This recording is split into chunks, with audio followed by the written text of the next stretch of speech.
High school Rawalpindi, या आप लोगों ने लेफ्ट साइड पे ही लिखना है, ठीक है।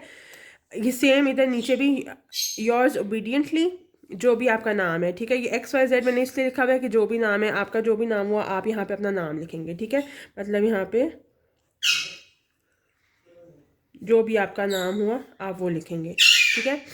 फिर जो भी 5th पिंक या ब्लू जो भी आपका सेक्शन है आप अपनी क्लास मेंशन करेंगे और नीचे डेट मेंशन कर देंगे, ठीक है। अच्छा, फिर वही बात कि योर्स ओबीडियंटली YOURS, इसके बीच में कोई कॉमा नहीं है, ठीक है। ये S विदाउट कॉमा लिखना है, कॉमा आएगा यहाँ ओबीडियंटली के बाद, ठीक है जी।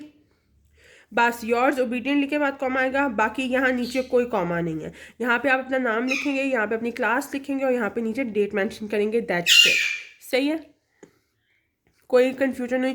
ये फॉर्मेट जो है ये बहुत अच्छी तरह से आप लोगों ने याद करना है, ठीक है। This format is really important. 5 marks की मैं वही कह रही हूँ, अगर एप्लीकेशन हुई तो उसमें से 2.5 का ये फॉर्मेट काउंट किया जाएगा, ठीक है।